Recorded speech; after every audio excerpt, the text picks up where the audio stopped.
আল্লাহ নবী সাল্লাল্লাহু আলাইহি ওয়াসাল্লাম বলেন, তোমরা আখিরাতের সন্তান হও, দুনিয়ার সন্তান হইও না। ফা ইন্নাল ইয়াওমা আমালুন ওয়ালা হিসাব, কেননা দুনিয়া হলো আমলের জায়গা, হিসাবের জায়গা না। ওয়া গাদান হিসাবুন ওয়ালা আমাল, আর আখিরাত হলো হিসাবের জায়গা, আমলের জায়গা না। অর্থাৎ দুনিয়া মেহনত করো, আখিরাতে ফলাফল পাইবা। দুনিয়া যদি বরবাদ করে দাও, আখিরাতে সময় থাকবে কিন্তু আমলের সুযোগ দেওয়া হবে। সর্বশেষ যেই ব্যক্তিটা কবরে যাবে, হতে পারে তাকেও অপেক্ষা করতে হবে কবরে 40,000 বছর। কিন্তু প্রশ্ন হইল, বাপ অপেক্ষা তো করবে কবরে, কিন্তু আমলের তো সুযোগ। কথা বলেন, নবী সাল্লাল্লাহু আলাইহি সাল্লামের জামানায় যারা ইন্তেকাল করছে, তো আজকে তো প্রায় 1,500 বছর হয়ে গেছে, তারা তো ইচ্ছা করলে কবরে নামাজ পড়তে পারত, কিন্তু পারতেছে? নূহ আলাইহিস সালামের জামানায় যারা মারা গেছে, তারা আজকে কবরে পড়ে আছে কত হাজার বছর। ইব্রাহিম আলাইহিস সালামের যুগে যারা মারা গেছে, তারা আজকে কত হাজার বছর কবরে পড়ে আছে। বন্ধু, তো পৃথিবীতে ছিল কতক্ষণ, কবরে আছে। আখিরাত বাদ দেন না, আপনি রাখেন, এটা ধুন না। হাসরের ময়দান বাদ দেন, আগে শুধু কবরে আর দুনিয়ার হায়াতটা মিলা।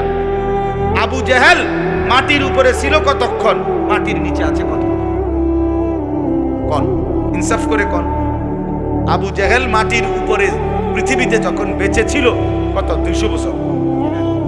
তো মাটিতে তো ছিল উপরে 60-70 বছর, কিন্তু কবরে তো আমাদের চোখের সামনেই এখন হিসাবে 1400-1450 বছরের উপরে। 1,500 বছর তো কবরেই পড়ে আছে বেটা, আরো কতদিন পড়ে থাকতে হবে। এরপরে হাসরের মাঠের একদিন 50,000 বছর, এরপরে ফুলসেরা 30,000 বছরের রাস্তা। তো সেটা তো রয়েছেই, সেগুলো তো রয়েছে। বলেন, আমরা প্রত্যেকেই বলেন, প্রত্যেকেই বলেন, আমার দাদা, আপনার দাদা, অথবা আপনার দাদার দাদা, উনি মাটির উপরে ছিল কতদিন, আর মাটির নিচে পড়ে আছে কত? বুঝতেন নাই? আমার দাদার দাদা মনে করেন দুনিয়াতে বাঁচছে 60 বছর, তাহলে আমার দাদার দাদা থেকে আমি পর্যন্ত পার হয়ে গেছে মনে করেন 150 বছর। কথার কথায় 200 বছর, তাহলে কবরে পড়ে আছে কয় বছর? তো তাইলে উনি মাটিতে ছিল, দুনিয়া ভোগ করলাম কি আমরা? কেন আমরা ভুল করব বাপ? বলো ছেলেরা, বাবা তোমরাও বলো, বাবা কেন নষ্ট হয়ে গেল? তোমরা যারা নামাজ পড়ো না, তোমরা যারা সারাক্ষণ নারী ছবি নিয়ে ব্যস্ত থাকো, বাবা এমন চরিত্রহীন কেন হইলা? কেন মুসলমানের ঘরে জন্ম নিয়ে মায়ের দুধের কথা ভুলে গেলা, মায়ের গর্ভের কথা ভুলে গেলা? যৌন চাহিদা, যৌবনের চাহিদা পূরণ, খালাস, এটুকুই যাদের জীবন।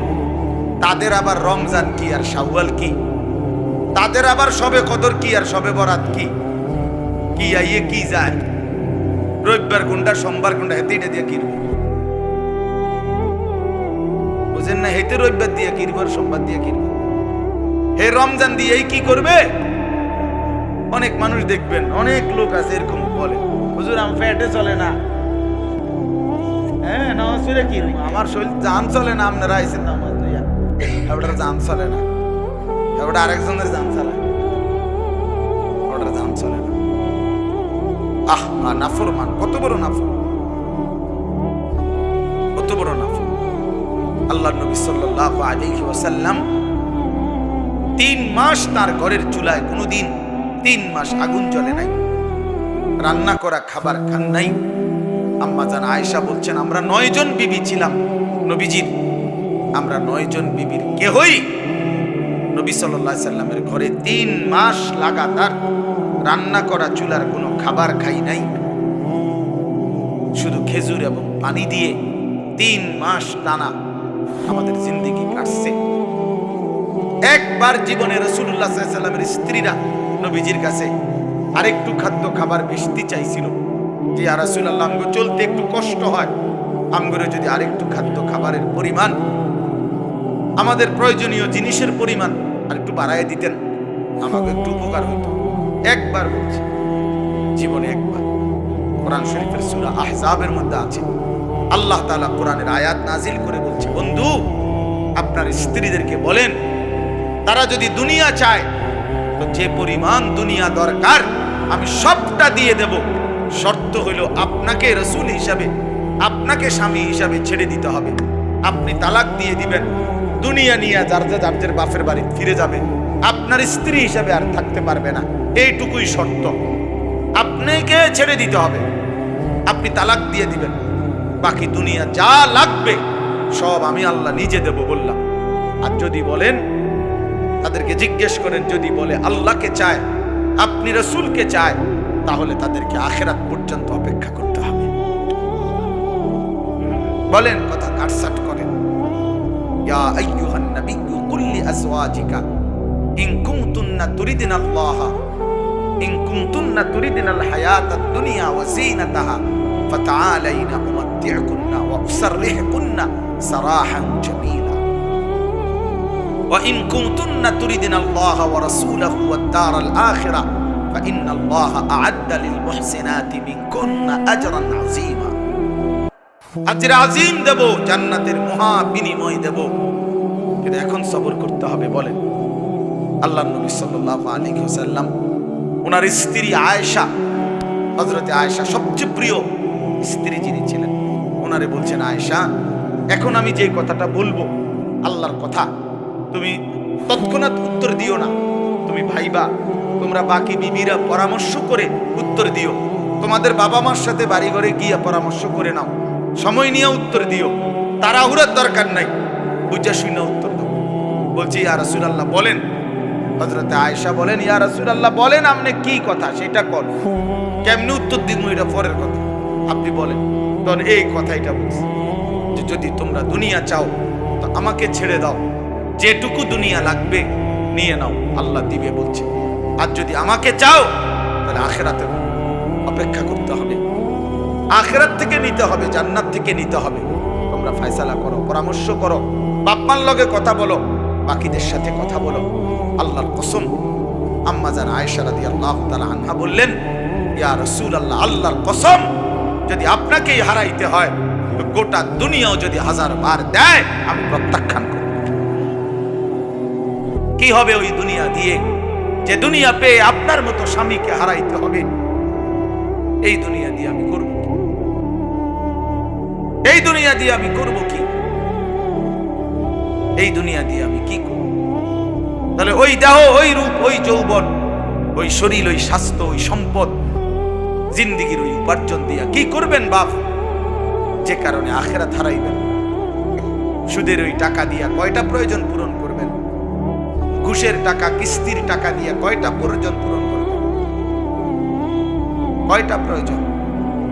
এজন্য ফিকির করেন, ফিকির করেন। আমরা মুমিন, আমরা মুসলমান, আমাদের আখিরাতের ফিকির করা জরুরি, আখিরাতের ফিকির করা জরুরি। বিশ্ববিখ্যাত বুজুর্গ বলছেন, হাসান বসরি রাহমাতুল্লাহ আলাইকুম বিল আখিরা। তিনি যুবকদেরকে বিশেষভাবে বলতেন, ইয়া মাশারাশ শাবাব আলাইকুম বিল আখিরা, হে যুব সমাজ তোমরা আখিরাতকে ফিকির করো, ধরো। উনি খুব সুন্দর একটা উদাহরণ দিয়ে বলছেন, শোনো যুবক, আমি আমার এই জীবনে এরকম হাজারো মুসলিম ইমানদার নওজোয়ানকে দেখছি যারা আখিরাতকে চেয়েছে, সাথে পুরা দুনিয়াও পেয়ে গেছে, দুনিয়াও পাইছে, কিন্তু ওমা রাআইনা আহাদান তালাবা দুনিয়া ফাআদরাকা দুনিয়া মাআল আখিরা। কিন্তু এমন কোন যুবককে আমি দেখি নাই যে শুধু দুনিয়া চাইছে অথচ সাথে আখিরাত পাইয়া গেছে। এমন দুনিয়া চাইলে শুধু দুনিয়াই মিলে, আর আখিরাত চাইলে দুনিয়াও মিলে। বুঝেন নাই কথাটা? দুনিয়াও মিলে, দুনিয়াও মিলে, আর আখিরাত তো মিলবে, কারণ আখিরাত তো আমি চাইতেই আছি, আমি তো ফিকিরে করি আখিরাতের, কাজে আখিরাত। এই জন্য তিনি বলছেন যে আখিরাতকে ধর। আল্লাহ নবী সাল্লাল্লাহু আলাইহি ওয়াসাল্লাম বলছেন, কুনু আবনা আল আখিরা ওয়ালা তাকুনু আবনা আদ দুনিয়া। নবী সাল্লাল্লাহু আলাইহি ওয়াসাল্লাম বলেন, আখিরাতের সন্তান হও, দুনিয়ার সন্তান হইও না। মহিলারা এনে বসে কথা কয়, এখানে বসে বসে মহিলারা কথা বলতেছে, ওনা করে আইতে কইলো কে, কথা কইতে কইলো কে? এই আনিস ভাই এখানে খবর পাঠান, বাচ্চা দিয়েছে, কথা বলতে না। বসে বসে ফেন ফেন করে, সবখানে খাসিয়ত, যেখানে যাইবে সাতবক মাটির নিচে যদি যায়, কিতা বোন কি অবস্থা, কইের না গো, কিয়ের সুখ, কিয়ের সুখ, সুখ কি আর আমগো কপালে আছে? তে বেড়ার সংসার কইরা জ্বলিয়া গেলে, তো জ্বলিয়া গেলে আপনি আবার কেমনে কথা বলেন? এই মানে শুধু কথা কয়। এই মহিলাদের আজীবনের অভ্যাস, কথা ছাড়া থাকতে পারে, চুপ থাকতে পারে।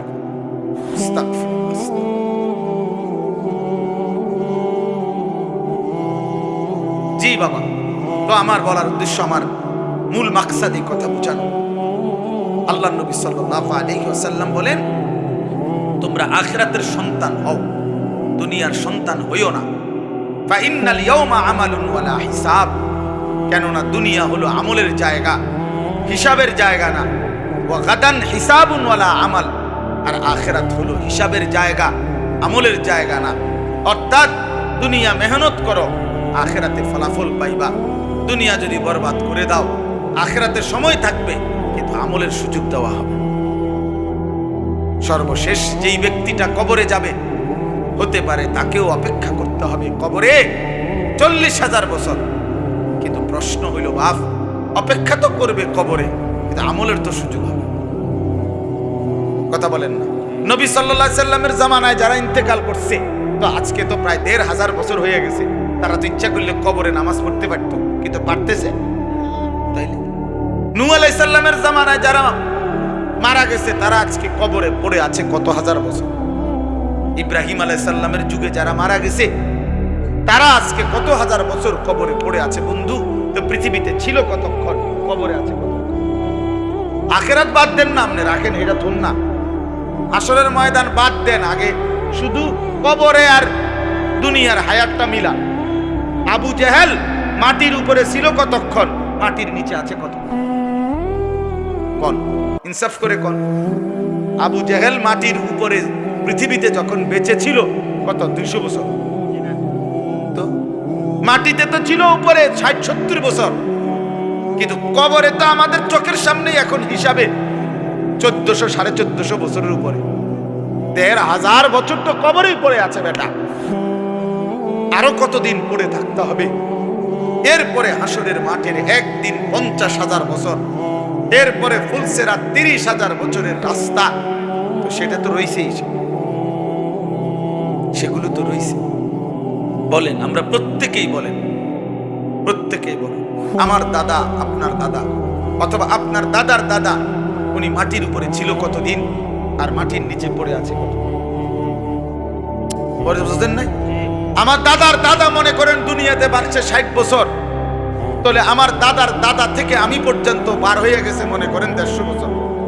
কথার কথায় 200 বছর, তাহলে কবরে পড়ে আছে কয় বছর? তো তাইলে উনি মাটিতে ছিল, দুনিয়া ভোগ করলাম কি আমরা? কেন আমরা ভুল করব বাপ?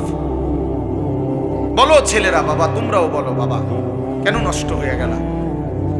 তোমরা যারা নামাজ পড়ো না, তোমরা যারা সারাক্ষণ নারী ছবি নিয়ে ব্যস্ত থাকো, বাবা এমন চরিত্রহীন কেন হইলা? কেন মুসলমানের ঘরে জন্ম নিয়ে মায়ের দুধের কথা ভুলে গেলা, মায়ের গর্ভের কথা ভুলে গেলা?